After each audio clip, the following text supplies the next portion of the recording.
하나님 말씀 보겠습니다. 하나님 말씀은 사사기 6장 11절에서 16절까지의 말씀입니다. 제가 낭독하겠습니다.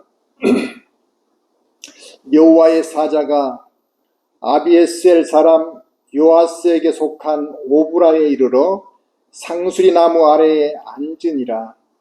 마침 요아스의 아들 기드온이 미디안 사람에게 알리지 아니하려 하여 이를 포도주 틀에서 타작하더니 여호와의 사자가 기드온에 나타나 이르되 큰 용사여 여호와께서 너와 함께 계시도다 하매 기드온이 그에게 대답하되 오 나의 주여 여호와께서 우리와 함께 계시면 어찌하여 이 모든 일이 우리에게 일어났나이까? 또 우리 조상들이 일찍이 우리에게 이르기를 여호와께서 우리를 애굽에서 올라오게 하신 것이 아니냐? 그 모든 이적이 어디 있나이까? 이제 여호와께서 우리를 버리사 미디안의 손에 우리를 넘겨주셨나이다 하니 여호와께서 그를 향하여 이르시되 너는 가서 이 너희 힘으로 이스라엘을 미디안의 손에서 구원하라.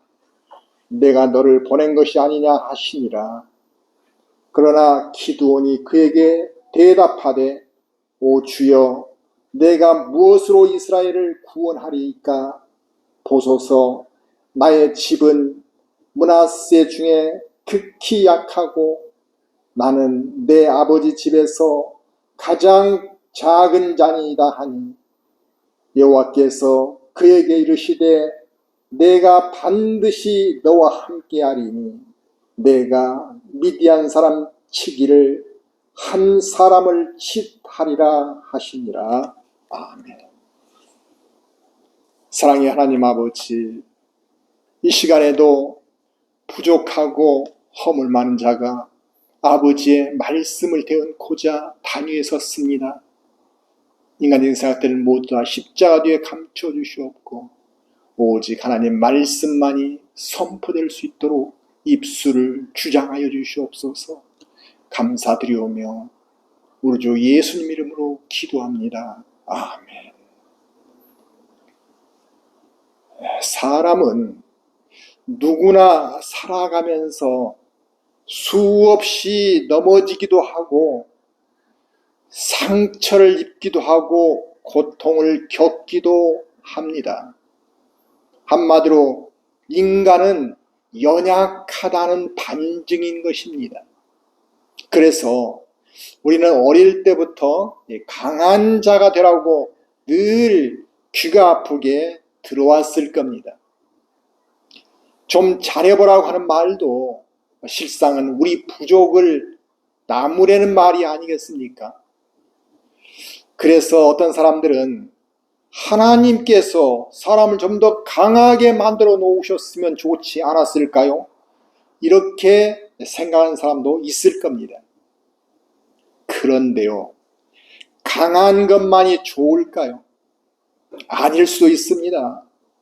만일 무쇠처럼 강하게 만들어진 사람들이 죄를 짓게 되면 더 무서운 죄를 지을 수 있을 것입니다. 세상이 지금보다 훨씬 무서워지게 되겠죠. 인간 안에 자유의지를 심으면서 하나님께서는 깊이 생각해 보지 않았겠습니까? 그런데 우리가 약한 것 같지만 하나님과 함께 한 사람은 강해질 수 있습니다. 우리가 만일 실패했다면, 또 상처를 입었다면, 또 부족하다고 느꼈다면, 좌절하고 있다면 우리를 지으신 하나님을 바라보시기 바랍니다. 하나님과 함께하게 되면 우리의 약함도 강함으로 만들어 주신다는 사실입니다.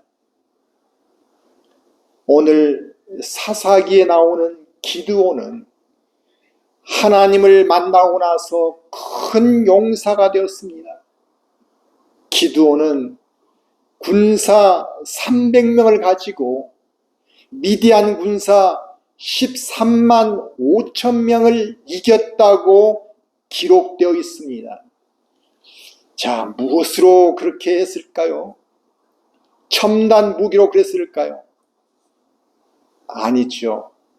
그는 하나님께서 시킨 대로 항아리, 횃불, 나팔을 가지고 싸워서 이겼던 것입니다. 기드온은 타고난 장수도 전략 전술가도 전혀 아니었습니다. 그가 누구인지 6장 11절을 보겠습니다. 자, 11절을 보면은 그는 밀을 포도주 틀에서 타작하고 있는 농부였습니다. 좀 이상하지 않습니까? 왜 밀을 좁디 좁은 포도 즙지 않은 틀에서 타작을 했을까요? 당시는 이스라엘이 미디안의 식민지였던 겁니다. 따라서 미디안 군인들의 눈에 띄면은 그것을 빼앗길까 봐서 숨어서 타작을 했던 겁니다. 기드온은 소심하고 겁쟁이 농부였던 것입니다. 그런 그가 여호와를 만나게 되었습니다. 12절을 보시면 여호와의 사자가 기드온에게 나타나 이르되 큰 용사여 여호와께서 너와 함께 계시도다 이렇게 말했습니다. 여호와의 사자가 기드온을 큰 용사여 하고 불렀습니다. 자, 뭔가 잘못 알고 있는 것 아닐까요? 이 겁쟁이에게 큰 용사라고 부르다니 말입니다. 그러나 하나님은 미래를 보시고 사람을 대하신다는 것입니다. 인간은 과거와 현재를 보고 평가하지만 하나님의 평가 방식은 사람과 다른 것입니다. 하나님은 앞으로 이 사람이 어떻게 될 것인가 그 비전을 바라보십니다. 그리고 선포하십니다. 기드온이 지금은 큰 용사가 아니지만 앞으로 큰 용사로 만드시겠다는 하나님의 사랑과 뜻이 담겨 있는 것입니다. 우리 역시 하나님 사랑을 받을 만한 자격이 있을까요? 부족하고 허물도 많고 이기적인 내 욕심만으로 살아오지 않았습니까?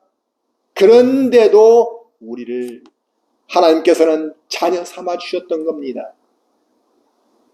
이는 구원으로만 끝나는 것이 아니라 우리를 거룩한 사람으로 만드시겠다는 하나님의 사랑과 의지 때문입니다. 왜 우리를 거룩하게 하시려고 하실까요? 우리와 교제하고 우리의 찬송과 기도를 듣기 원하시기 때문입니다. 에베소서 1장 6절에 보시면 이는 그가 사랑하시는 자 안에서 우리에게 거저 주시는 바 그의 은혜의 영광을 찬송하게 하려는 것이라 이렇게 말씀하고 있습니다. 이 말씀에 의하면 죽을 수밖에 없는 우리를 하나님께서는 지극히 사랑해 주셨다는 것입니다. 그래서 영원한 생명으로 구원해 주시고 자녀로 삼아 주셨던 겁니다. 더 나아가 하나님의 사랑과 예수님의 사랑에 붙잡히면 하나님께 영광되는 사람으로 변하게 된다는 사실을 성경은 보여주고 있습니다. 요한복음 1장 42절을 보면은 형제 안드레가 형 시몬을 데리고 예수께로 오니 예수께서 보고 이르시되 내가 요한의 아들 시몬이니 장차 개발하리라 이렇게 말씀하시고 있습니다. 개발은 베드로라는 이름이고 이는 반석이라는 의미입니다. 베드로는 갈릴리 호수에서 고기 잡는 어부였지 않습니까? 배운 것도 없고 성격이 급하고 거칠었습니다. 한마디로 어디로 튈지 모르는 짱돌 같은 사람의 이미지였습니다. 전혀 다듬어지지 않았던 그를 믿음의 반석이라고 부르시겠다는 겁니다. 예수님께서는 시몬이 앞으로 그렇게 될 것이라고 선포하신다는 내용인 것이지요. 훗날 베드로는 다른 제자들에 앞서서 주는 그리스도시요 살아계신 하나님의 아들이십니다 하고 고백하는 사람이 되었습니다. 가장 믿음이 좋은 제자가 되었던 거죠. 주님은 이 말에 빙그레 웃으시며 그 믿음 위에 교회를 세우시겠다고 약속하셨습니다. 요즘 나라 안팎으로 살기 힘든 세상이라고 아우성입니다. 이념의 대립이 심화되고 경제가 힘들어지고 개인 이기주의가 심화되고 있습니다. 그러나 세상 사람들이 다 그렇다 하더라도 하나님의 사람들은 뭔가 달라야 합니다. 겁쟁이이고 소심한 농부에게도 큰 용사라고 불러주시는 하나님께서 우리 곁에 계시기 때문입니다. 경제가 힘들어지고 사람들과의 관계에서 실패했고 상처받고 찢겨졌다 해도 하나님께서는 여전히 우리를 큰 용사가 되리라고 기대하시고 계십니다. 하나님께서 함께 해주신다면 우리도 큰 용사가 될 수 있습니다. 연약한 자가 하나님을 만나게 되면 강한 자가 되고 자기밖에 모르는 자가 하나님을 만나게 되면 이타적인 사람이 되어지고 허물 많은 자가 하나님을 만나게 되면 위로자가 될 수 있습니다. 신학자 러스킨의 티끌의 윤리학에 의하면 진흙당도 하나님께서 손에 들어 쓰시면 사파이어로 변할 수 있다고 합니다. 또한 모래를 들어 쓰시면 오팔이 된답니다.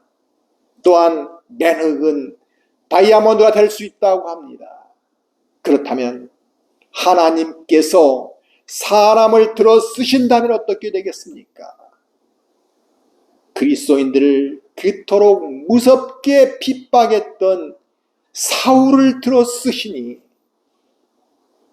이방인을 위해 목숨 바쳐 복음을 전하는 사도 바울이 되었습니다. 무지하고 난폭한 어부 베드로를 들어 쓰시니 그가 성령 충만하여 설교할 때마다 3,000명, 5,000명이나 예수님을 믿는 이적이 나타났던 것입니다. 이사야서 43장 4절에서는 하나님 백성을 향해 내가 내 눈에 보배롭고 존귀하며 내가 너를 사랑하였다 이렇게 말씀하시고 있습니다. 오늘은 이 말씀을 우리에게 하시고 계신 겁니다. 우리가 자신을 볼 때 작고 연약하고 초라하게 느껴져도 하나님께 붙들리면 우리를 보배로운 자여 큰 용사여 하고 불러주실 것입니다. 그리고 존귀한 자로 여겨주실 것입니다. 하나님께서는 우리가 부족해도 언제나 위로하시고 격려를 아끼지 않는다는 사실입니다. 그리고 우리에게 숨겨져 있는 모든 잠재력을 끌어내 주십니다. 위대하신 하나님 손에 붙들려 소망을 품고 오늘도 내일도 승리해 나가는 하나님의 귀한 자녀들이 되시기를 주님의 이름으로 축원합니다. 우리가 잘 아는 닉 부이치치 아시죠? 그 닉 부이치치의 부모님은 경건한 기독교인이었습니다. 자, 그런데 그분들이 자녀를 낳았는데, 아니, 그 자녀의 팔다리가 없는 거예요. 자, 그 자녀를 보고 암담한 마음이 들었고 걱정과 절망에 빠졌다고 했습니다. 자, 그런 부모에게 기도 중에 하나님께서는 로마서 8장 28절 말씀인 하나님을 사랑하는 자, 곧 그의 뜻대로 부르심을 입은 자들에게는 모든 것이 협력하여 선을 이루게 하신다는 말씀을 주시더랍니다. 그 후부터 그 말씀을 붙들고 아들에게 꿈과 소망을 심어주는 부모가 되었던 것입니다. 부이치치가 부모의 가르침 속에 살아왔지만 그렇다고 해서 그 마음 안에 모든 실망감과 절망감이 사라질 수는 없었던 거죠. 그 역시 실망할 때마다 죽음을 생각했던 겁니다. 자, 그러던 중 그 역시 기도 중에 하나님께서 들려주신 음성이 있었습니다. 너를 특별한 계획으로 창조하셨다. 그 생각을 지니게 되면서부터 그는 달라지기 시작했다고 합니다. 그리고 그때부터 자신은 하나님과 함께라면 무엇이든지 할 수 있다는 생각으로 살기 시작했습니다. 그가 그런 삶을 살아가자 사람들은 그를 다시 보기 시작했고 힘들고 어려운 사람들을 일으켜 세우는 세미나에 그를 초대하기 시작했습니다. 그래서 지금은 세상에서 가장 바쁜 사람이 되어 있는 것입니다. 하나님께서 만지시면 누구든지 이렇게 달라질 수 있습니다. 그러나 우리가 세상적인 승리만이 그리스도인의 자랑이라고 할 수 있을까요? 하나님의 축복을 받는 귀한 자녀로서의 삶을 살고 있다면 영적 구원에 보다 깊은 관심을 가져야 합니다. 예수님께서 이 땅에 오심은 죄로 죽을 수밖에 없는 우리를 영생의 자리로 옮겨주시기 위해 오셨기 때문입니다. 그분의 사랑과 긍휼히 여기시는 마음 안으로 들어가야 합니다. 그리고 하나님께서 주시는 평안과 부요함을 누리시기 바랍니다. 그렇게 되기 위해 우리는 그 주장스럽기만 한 교만과 자만심을 내려놓아야겠습니다. 하늘나라 시민이 되기 위해서는 하나님께서 주시는 선한 마음과 사랑만이 필요하기 때문입니다. 예수님은 하나님과 동등한 본체이셨습니다. 그 높으심에서 저주받은 십자가의 형벌로 돌아가시기까지 낮아지셨던 것입니다. 로마서 5장 8절에서는 우리가 아직 죄인 되었을 때 그리스도께서 우리를 위하여 죽으심으로 하나님께서 우리에 대한 자기의 사랑을 확증하셨느니라 이렇게 말씀하시고 있습니다. 하나님 뜻에 순종하여 자신의 목숨까지 우리를 위해 아낌없이 내어주셨던 것입니다. 또 요한일서 4장 10절에 보면 우리가 하나님을 사랑한 것이 아니라 하나님께서 우리를 사랑하셨다고 말씀하고 있습니다. 하나님과 예수님을 제대로 아신다면 그분의 사랑 앞에서 우리의 삶이 어떠해야 할 것인가를 생각해 보지 않을 수 없습니다. 우리도 겸손과 온유와 사랑으로 나가지 않을 수 없는 것입니다. 요한복음 1장 29절에서 세례 요한은 예수님을 보자 세상의 죄를 지고 갈 하나님의 어린 양을 보라 이렇게 외쳤습니다.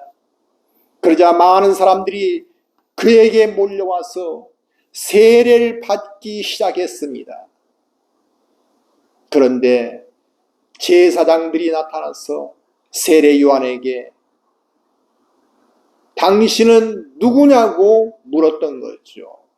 그러자 세례 요한은 자신은 그저 소리라고 말했습니다. 오시는 분을 가리키는 소리에 불과하다는 것입니다. 뿐만 아니라 자신은 그분의 신발끈을 풀어드리기조차 감당하기 어려운 자라고 했습니다.